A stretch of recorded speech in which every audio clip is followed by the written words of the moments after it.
inventors who died from their own inventions.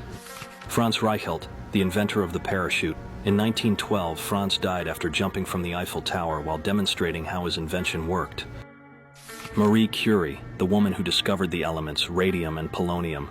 In 1934, she passed away from illness caused by years of exposure to high levels of radiation. Her work is what led to advances in X-ray development, nuclear physics, and disease treatments. Thomas Andrews, the architect of the Titanic.